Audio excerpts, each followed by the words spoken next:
Esta noche, en Enlace México, el Alto Comisionado de Naciones Unidas para Derechos Humanos visitará el país para evaluar con diversos sectores la crisis de los desaparecidos. Irán anuncia que el estrecho de Hormuz estará abierto a la navegación totalmente durante el cese del fuego acordado con Estados Unidos.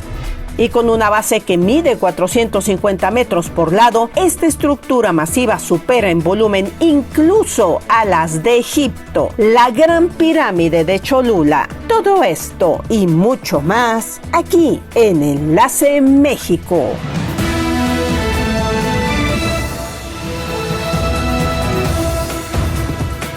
Muy feliz viernes, bienvenidos a esta edición de su noticiero Enlace México, gracias por acompañarnos.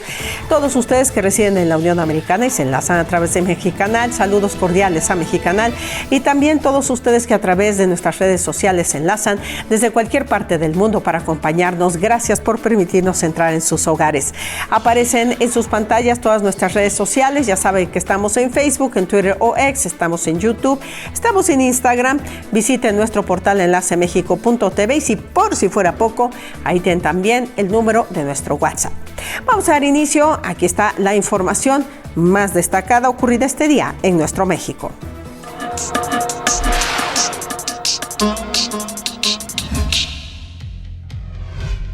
El alto comisionado de la Organización de Naciones Unidas para los Derechos Humanos, Volker Turk, realizará la próxima semana una visita a México para evaluar con las autoridades locales, organizaciones humanitarias y activistas el aumento de los desaparecidos que ya superaron los 133,000 casos y la profundización de la crisis forense. La visita de Turk se dará en medio de las tensiones que surgieron entre el gobierno federal y el Comité de Naciones Unidas contra la Desaparición Forzada tras el reporte que presentó a inicios de mes en el que solicitó en una decisión sin precedentes que se lleve el caso México a la Asamblea General para que se sopesen medidas de prevención, investigación, castigo y erradicación de las desapariciones forzadas.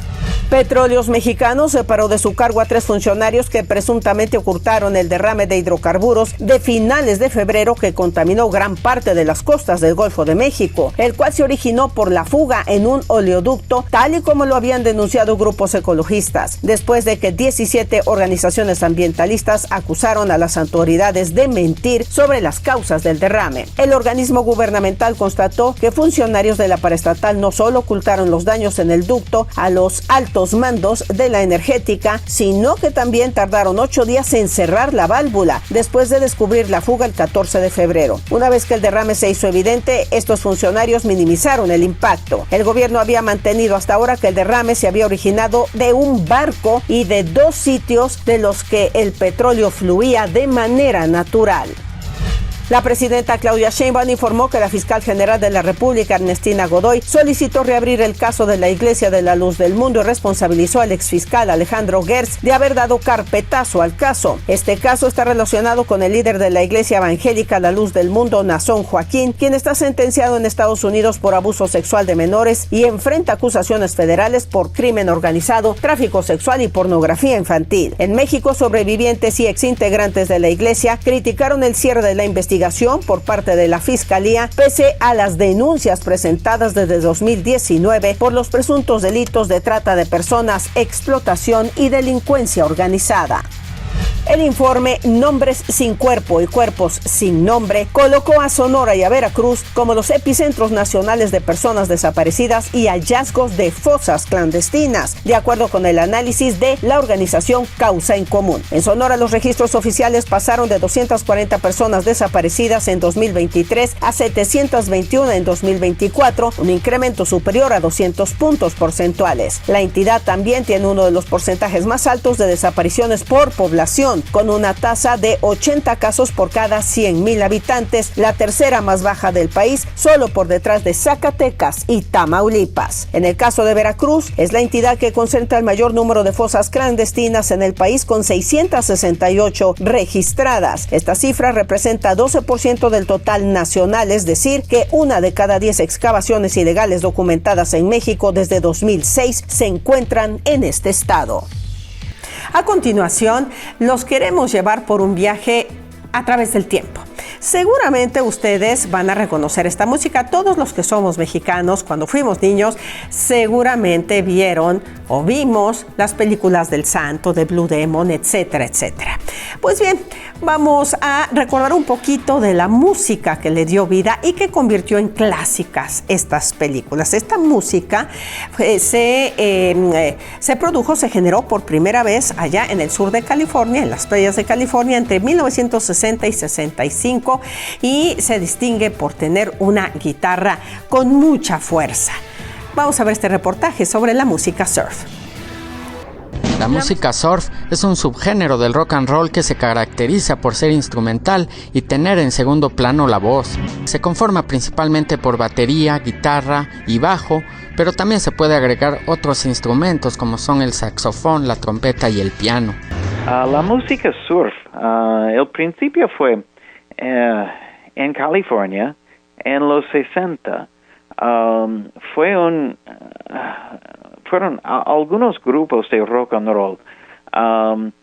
El más famoso se llamaron los Bel Airs, y estaban tocando en clubes en la playa en California, y la mayoría de su público fueron surfers. La música surf llega a México en los años 60 al sonar en las luchas de las películas del Santo, de ahí que muchos exponentes comenzaron a usar máscaras de la lucha libre. Por lo tal, el usar la máscara para mí es como decir cámara. Estoy haciendo una música que no es 100% mexicana, un rock and roll que no es 100% mexicano, pero lo estoy haciendo en México, ¿no?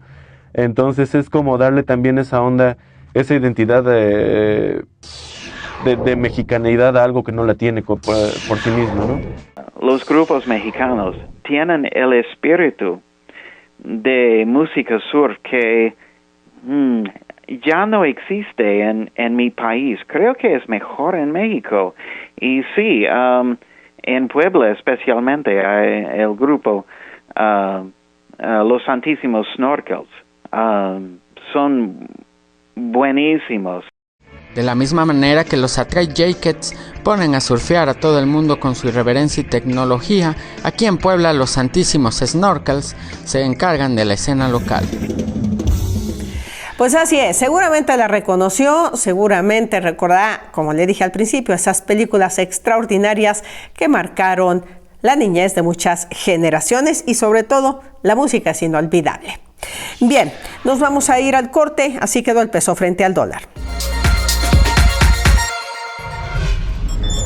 El día de hoy el dólar se cotizó a la compra en 16 pesos con 79 centavos y a la venta en 17 pesos con 72 centavos.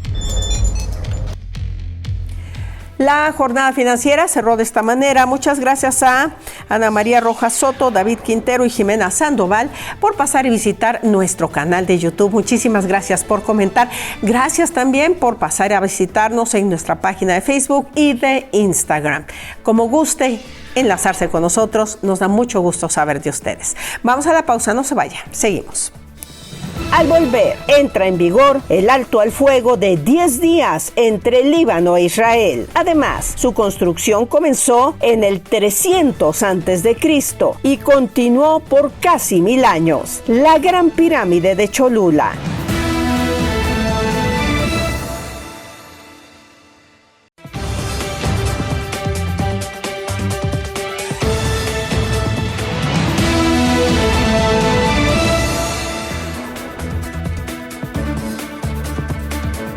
Estamos de regreso, seguimos en Enlace México, las efemérides de un día como hoy.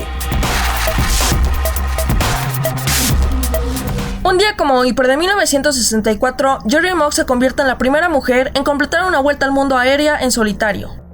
En 1969, detienen a Sirhan Sirhan por el asesinato de Robert F. Kennedy.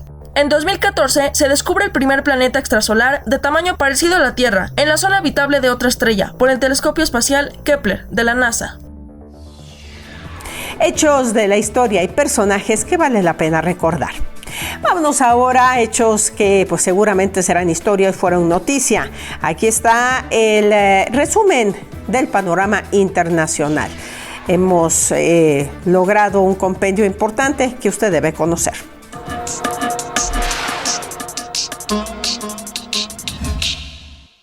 Líbano e Israel iniciaron el viernes una tregua de 10 días mientras el ejército reabría un solo carril del dañado puente Qassimiyeh, clave para unir Tiro con la región. La tregua de 10 días anunciada por el presidente de Estados Unidos Donald Trump entró en vigor a medianoche hora local del 17 de abril de 2026, con el objetivo de frenar un conflicto que ha causado más de 2,000 muertos en el Líbano. Israel asegura que no ha estado combatiendo con el propio Líbano, sino con el grupo Hezbollah, respaldado por Irán, pero su ofensiva militar supera ya los 2,000 muertos en todo el país, además de miles de heridos, además de haber invadido un 15% de su territorio total. Las familias desplazadas comenzaron a regresar hacia sus casas en el sur del Líbano y los suburbios del sur de Beirut, a pesar de las advertencias de las autoridades de que no intentaran regresar a sus hogares hasta que estuviera claro si se mantendría el alto el fuego.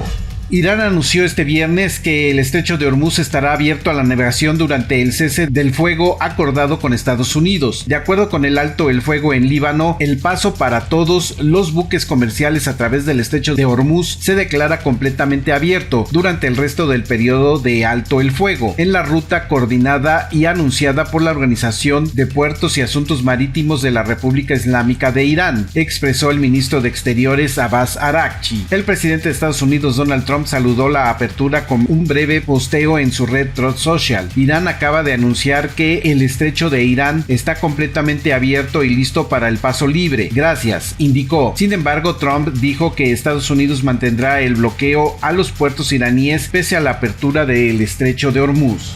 León 14 criticó este viernes a quienes acaparan y desperdician la comida frente a quienes carecen de alimentos y afirmó que hay pan para todos si se da a todos, según expresó durante una misa en Douala, la capital económica de Camerún, con la asistencia de 120,000 personas, en la ceremonia más numerosa de su visita a África. El pontífice utilizó la parábola de la multiplicación de los panes y los peces para abordar el problema del hambre en el continente, pese a la riqueza de sus recursos. En Camerún, aproximadamente el 26.7% de la población vive por debajo de la línea de pobreza, de acuerdo con el Banco Mundial, aunque el país cuenta con recursos como petróleo y minerales. La pobreza afecta especialmente a las zonas rurales y al norte, alcanzando a unos 8.1 millones de personas, según el Fondo Internacional de Desarrollo Agrícola.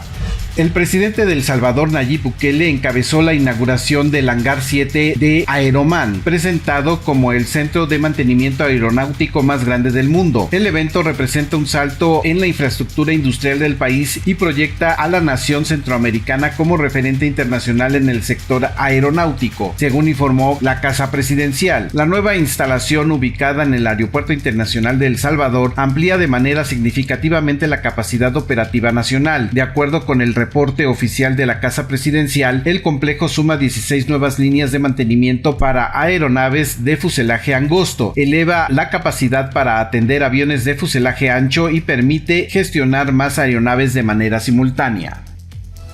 La información del panorama mundial en este viernes. Y a continuación vamos a ir a visitar un lugar espectacular que queda aquí muy cerca de la ciudad de Puebla, se llama Cholula, que es una gran zona con muchísima arqueología, muchísima riqueza arqueológica y prehispánica. Precisamente por eso los vamos a llevar a través de este reportaje a un sitio donde hay un monumento inmenso, una base que mide 450 metros por lado. Esta estructura masiva supera el volumen incluso de la Gran Pirámide de Giza en Egipto. Esta construcción empezó en el 300 antes de Cristo y continuó por casi 1000 años, lo que refleja la importancia de la cultura religiosa que tuvo en las civilizaciones mesoamericanas. Veamos el reportaje de la Gran Pirámide de Cholula. Porfirio Ramírez Mendoza, LLC, presenta. En la ciudad de Cholula, ubicada a 12 kilómetros de la capital poblana, se encuentra una construcción monumental, la Pirámide de Cholula, la cual cuenta con una altura aproximada de 66 metros y una base cuadrada de 450 metros por lado, característica que la convierte en la más grande del mundo en su basamento. Aquí lo que estamos viendo tiene la apariencia de un cerro, pero no lo es realmente una pirámide. Lo que estamos viendo es el núcleo degradado de una de las etapas constructivas de la pirámide. La pirámide de Cholula también es conocida como Tlachihualtepetl, que significa cerro hecho a mano. Esta majestuosa construcción está formada por 7 pirámides colocadas una sobre otra. Para su exploración, se cuentan actualmente con cerca de 8 kilómetros de túneles. La idea de que la pirámide está dentro de un cerro, el hecho de que los túneles que están en el interior de la Gran Pirámide, de manera confusa la gente piensa que vivían dentro, los antiguos cholultecas, dentro de estos túneles, cuando realmente estamos hablando de un sistema de exploración. Por motivos aún desconocidos, la Gran Pirámide fue abandonada, perdiendo la ciudad gran parte de su población. El sitio, el centro ceremonial se abandona alrededor del año 800-850 después de Cristo. Y como cualquier edificio que se abandona y que no tiene mantenimiento, lo que sucede es que las capas de acabado, que son muy ligeras, una capa de estuco, que sería la última, es decir, una mezcla de cal arena, y debajo de la capa de estuco posiblemente una capa muy ligera de piedra caliza, de lajas de piedra caliza. Estas dos capas evidentemente pudieron haberse desprendido y dejado expuesto el núcleo. Las excavaciones de la Gran Pirámide no se han podido completar, debido a que en el año 1594 los españoles construyeron en la cima una iglesia, misma que está declarada como Patrimonio Histórico de México. También hay que considerar el hecho de que en la cúspide de la Gran Pirámide se encuentra ubicado el Santuario de los Remedios, y en algún sentido este santuario atrae una gran cantidad también de visitantes. Cada año a esta pirámide acuden alrededor de 200,000 turistas, los cuales quedan asombrados por su belleza arquitectónica y su riqueza histórica. La Gran Pirámide de Cholula es un lugar en el que podrá admirar la grandeza cultural de nuestros antepasados, ya que encierra belleza, tradición y cultura. Porfirio Ramírez Mendoza, Foreign Legal Advisors, LLC. Todo lo legal en México, Porfirio te lo resuelve. Ante cualquier situación legal, recuerda que no estás solo. Habla con Porfirio. Porfirio te lo resuelve. Si dejaste algunos asuntos sin resolver en México, yo soy Porfirio y Porfirio sí te lo resuelve. Bueno, por favor, cuando vengan a visitarnos a Puebla, ese es un sitio que obligadamente tienen que ir a disfrutar. Terminación 4412. Saludos para Roberto Villarreal y Raquel Vázquez Onofre, de sus nietos Francisco y Susana Osuna Villarreal, desde Los Ángeles, California. Vamos a la pausa. Seguimos. Enseguida fue otorgado a la ciudad por el emperador Carlos V de España el escudo de armas de la ciudad de Puebla. Además, llega Explorador para llevarnos a recordar los ríos de la ciudad de Puebla.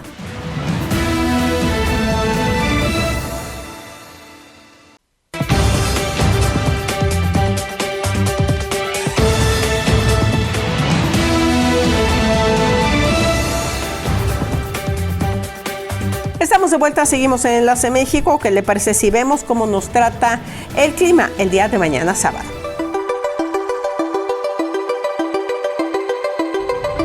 Para mañana sábado, 83 grados Fahrenheit, 28 centígrados será la temperatura máxima en la ciudad de Houston, Texas. La mínima 56 Fahrenheit, 13 grados centígrados. Será un día parcialmente nublado. En Los Ángeles, California, máxima esperada 67 grados Fahrenheit, 19 centígrados, mínima 52 Fahrenheit, 11 grados centígrados. Será un día con tormentas eléctricas dispersas. En Nueva York, 72 grados Fahrenheit, 22 centígrados será la temperatura máxima, mínima 58 Fahrenheit, 14 centígrados. Será un día parcialmente nublado. En la ciudad de Puebla tendremos una máxima de 27 grados centígrados, 81 Fahrenheit como máxima, la mínima 13 centígrados, 57 Fahrenheit. El día estará parcialmente nublado. Así va a estar el clima, deseando un excelente fin de semana. Y bien, antes de ya casi llegar a la recta final de esta edición, ustedes saben que recientemente, de hecho el día de ayer, Puebla cumplió un aniversario más de su fundación, la hermosa ciudad de Puebla. Y bueno, por supuesto, para cerrar este capítulo, les tengo preparado un reportaje de algo que es muy importante en nuestra ciudad. Le fue otorgado a la ciudad por el emperador Carlos V de España, y por eso las iniciales en el escudo dice Carolus B. La imagen del castillo de 5 torres hace referencia a la opulencia de la ciudad, mientras que los ángeles sujetando el listón hacen referencia a la leyenda del trazado perfecto de la misma. Veamos. Seguramente usted ha visto el escudo de armas de Puebla en diferentes edificios y documentos oficiales, pero ¿sabe desde cuándo existe o qué significa? El escudo de armas es un documento original que guarda del Archivo Municipal de Puebla, en el cual fue emitido en Valladolid, en España, el 20 de julio de 1538. Tener un escudo de armas era una distinción que pocos lugares e incluso familias de la época lograron obtener. El escudo de armas fue gestionado por don Gonzalo Díaz de Vargas, procurador de la ciudad de Puebla, y se entregó en un pergamino conocido como la Real Provisión. Este fue firmado por la reina Isabel de Portugal, esposa del rey Carlos I de España y V de Alemania. Y arriba de esta imagen están dos letras, la K y la B, letras de oro, que son las iniciales de Carlos V. El escudo de armas, realizado con diferentes minerales como arsénico, plomo y oro, contiene diversos elementos, cada uno con un significado trascendental para la ciudad de Los Ángeles, hoy conocida como Puebla de Zaragoza. Tiene un castillo con 5 torres que simbolizan, ahí dice en el documento, lo va explicando, simboliza la ciudad. Está custodiado de ambos lados por un ángel de vestido de púrpura, asentada este castillo sobre un campo verde, que bueno, es el fértil valle donde se asentó la ciudad de Los Ángeles, y al frente tiene agua, que simboliza los ríos. En el fondo podemos encontrar un cielo estrellado y una orla alrededor del escudo que contiene un verso en latín extraído del Salmo 90, verso 11. Hay varias versiones, ¿no?, de esta transcripción, pero la que nosotros nos quedamos es la que dice: Dios manda a tus ángeles que te guarden en todos tus caminos. Como diciendo que desde un principio la ciudad se encomendó a Dios y Dios la encomendó a los ángeles para que la cuidaran. Desde su aparición, el escudo ha pasado del cofre de las 3 llaves a la sala de cabildos y posteriormente a una bóveda bancaria. Sin embargo, en la actualidad este se encuentra resguardado en el archivo del Palacio Municipal, con el objetivo de preservar este valioso documento. Pues efectivamente, esto es algo que adorna sobre todo nuestro Palacio Municipal y que nos remonta a la importancia histórica de tantos años que tiene de fundada nuestra hermosa ciudad de Puebla. Como es viernes, le vamos a dar a continuación la bienvenida al periodista investigador Julián de Jesús Peña, quien llega con su explorador. Veamos a dónde nos lleva. El explorador encuentra en la ciudad de Puebla la maravilla de sus ríos y tesoros ocultos. Hoy hablaremos de los ríos de Puebla. La capital cuenta desde su fundación como ciudad con los ríos San Francisco, el Alceseca, el Atoyac, el Zapatero y el Tlapacoya. El agua que desciende desde la Malinche nutre de manera principal estos ríos. De acuerdo con el cronista del siglo XVIII, Beitia, el primer obispo de Tlaxcala, Fray Julián Garcés, dejó narración de un sueño que tuvo una víspera del día de San Miguel, en la que el propio arcángel le mostraría la ciudad por fundarse como un hermoso y dilatado campo por medio del cual corría un cristalino río y estaba rodeado de otros 2 que le ceñían y le circunvalaban y entretenían diferentes ojos o manantiales de agua que brotaban esparcidos en todo su terreno. Desde el inicio de este desarrollo urbano hispánico, el río San Francisco es alma y sentido de la vida de Puebla. Durante siglos, el río fue corazón que dio venas al desarrollo de industrias,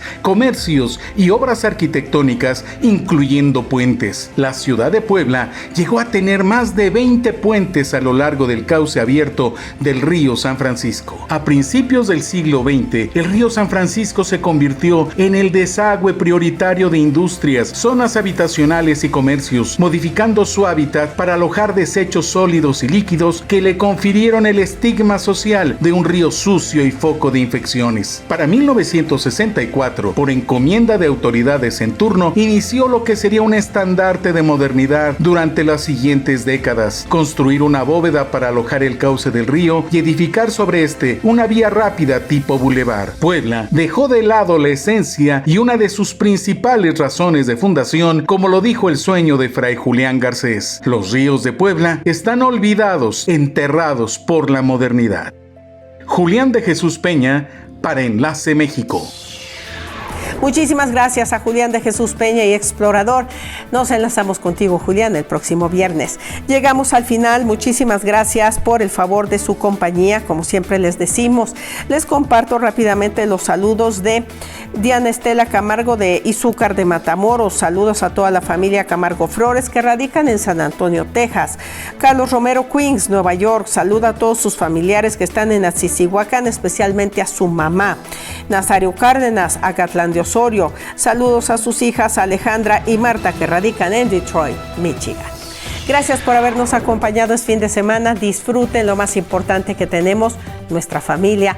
Descanse. Buenas tardes, buenas noches y los esperamos el próximo lunes para enlazarnos como cada día aquí en Enlace México.